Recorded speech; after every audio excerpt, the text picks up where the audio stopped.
बिस्मिल्लाहिर्रहमानिर्रहीम, अस्सलामुअलैकुम। मैं हूं नाइला भट्टी। आप देख रहे हैं 24/7 न्यूज वर्ल्ड।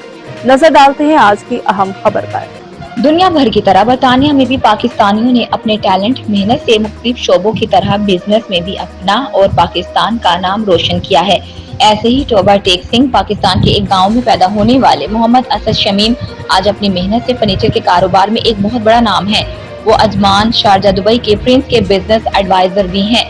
उन्हें इस साल 2024 में बरतानिया के मुस्लिम बिजनेस एयर के अवार्ड से भी नवाजा गया है। वो टॉप 10 कारोबारी शख्सियात में से एक हैं। इतने बड़े बिजनेसमैन होने के बावजूद इंतहाई सादा जिंदगी गुजारने वाले मोहम्मद असद शमीम पाकिस्तान और बरतानिया में फलाही कामों में भी बढ़ चढ़ कर हिस्सा लेते हैं। उन्होंने आज अपने दफ्तर में बरतानिया के सीनियर सहाफी आरिफ चौधरी से खसूसी बात करते हुए कहा कि मैं 4.5 साल की उम्र में अपनी वालिदा के साथ बरतानिया आया और आज मैं जिस मुकाम पर हूँ उसमें अल्लाह ताला की मेहरबानी के बाद मेरे वालिदैन की दुआएं भी हैं। इस बारे में मजीद जानते हैं सीनियर सहाफी आरिफ चौधरी से। जी आरिफ, बताइएगा। दुनिया भर में पाकिस्तानी असरात जो है वो डिफरेंट शोबों में काम करके पाकिस्तान के लिए अपनी फैमिली के एक नाम बनाया हुआ है। ऐसे ही मेरे साथ जो शख्सियत मौजूद है मोहम्मद असद शमीम, ये सीनियर एडवाइज़र भी है रॉयल फैमिली के यूएई की जो है, और ये जहाँ पे भी एक फर्नीचर इन फैशन यूके में भी एक कंपनी चला रहे हैं। और इन्हें हाल ही में British Muslim award business of the leader award जो है वो भी इन्हें मिला है of the year. And also जो टॉप 10 बिजनेसमैन यहाँ के यूके में अभी लिस्ट आई लास्ट वीक, उनमें भी ये शामिल हैं। और ये ख़ास तौर पे फलाई कामों में भी बहुत बढ़ चढ़ के हिस्सा ले रहे हैं। तो ये हमारे पाकिस्तान के लिए एक फ़ख्र की बात है। और ये बरतानिया में और यूएई में भी इनके मुआशरे में इन्होंने एक मकाम बनाया जिससे पाकिस्तान की भी इज़्ज़त बढ़ती है। अब असद शमीम साहब से पूछते हैं कि उन्होंने अपनी ज़िंदगी का सफ़र कहाँ से शुरू किया और इनके जो वालिदैन वो कहाँ से थे, तो इन्होंने फिर कौन कौन सी स्टेज में से फिर ये यहाँ तक आए हैं। जी शमीम साहब। जी सर। अस्सलाम वालेकुम। मैं 1976 में अपनी वालदा के साथ यूके में आया। उस वक़्त मैं कोई 4.5 साल का था और यहाँ मेरी एजुकेशन यहाँ पर हुई है सारी। मैंने अपनी डिग्री फाइनेंस एंड अकाउंटिंग में की यूनिवर्सिटी ऑफ सेल्फर्ड से, और उसके बाद फिर मैंने अपना बिज़नेस ईजाद किया। तो ये सफ़र काफ़ी मुश्किल भी काफ़ी रहा है। हमारा जो अर्ली वक़्त जो था, बड़ी दुश्वारियाँ आई, बड़ी मुश्किलातें आईं। फिर उसके बाद अच्छा वक़्त भी आया। एंड अब मैंने जैसे आपने फरमाया कि मैं एडवाइज़र भी हूँ, सीनियर एडवाइज़र हूँ रॉयल फैमिली में यूएई में, और साथ साथ यूके में हमारा ऑनलाइन फर्नीचर इन फैशन का बिज़नेस भी है। इसके अलावा मैं कंसल्टेंसी भी करता हूँ और कंसल्टेंट हूँ इन वेरियस फर्म्स के साथ, और उनके एज अ बोर्ड एडवाइज़र भी हूँ। तो इसके आगे फिर जी, आप ख़ास तौर पे क्योंकि बेसिकली तो आपका ताल्लुक़ पाकिस्तान से है, तो पाकिस्तान के लिए भी आप कोई ना कोई काम फ्यूचर में कोई प्रोजेक्ट या कोई काम जिससे पाकिस्तान गवर्नमेंट का या उनका भी है, तो उसके लिए भी कर रहे हैं? जी, इसका पस मंज़र मैं आपको बताता हूँ कि 2001 में उस वक़्त शौकत अज़ीज़ साहब जो थे वो प्राइम मिनिस्टर थे।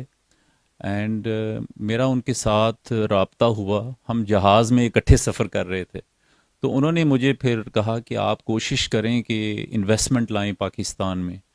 तो अनफॉर्चुनेटली फिर 9/11 का क्राइसिस आ गया और वो हमारा कॉन्फ्रेंस जो था वो रुक गया वहीं पे और आगे नहीं जा सका। फिर आपको पता है कि हुकूमतें बदलती रहती हैं और नहीं हुआ। लेकिन मैं काफ़ी मेरी जो इन्वॉल्वमेंट जो है हुकूमत के साथ रहती है, और कोशिश ये है कि मेरी कि हमारा जो यंग यूथ जो है, हमारे जो नए लोग जो हैं, इनको असिस्ट किया जाए, इनको वो सहूलियात जो हैं फ़राहम की जाएं ताकि इनके लिए एक अच्छा प्लेटफॉर्म बन सके और वो आगे आके अपना नाम रोशन कर सकें एज ए पाकिस्तानी।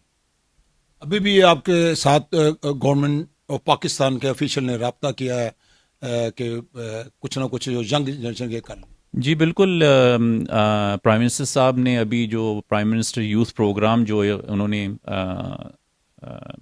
ایجاد کیا ہے، اس کے لیے میں اس پر میری کافی گہری نظر بھی ہے، اور میری کوشش بھی ہے کہ میں ان کو اس میں اسسٹ کروں، اور کچھ رابطہ بھی ہوا ہے میرے ان کے جو سینئر افسران ہیں، اور ہماری کوشش یہ ہے کہ ہم اس کو پوری دنیا میں اس کو نشر کریں، تاکہ جو پاکستان کے جو کریڈیبل لوگ جو ہیں، جو انٹلیکچول جو ہمارے ینگ طبقات ہیں، ان کے جو پروجیکٹس ہیں ان کو پوری دنیا میں نشر کیا جائے، اور ان کے لیے انویسٹمنٹ ہم لائیں تاکہ ان کو اسسٹنس ملے اور وہ آگے جا سکے اپنی زندگی میں۔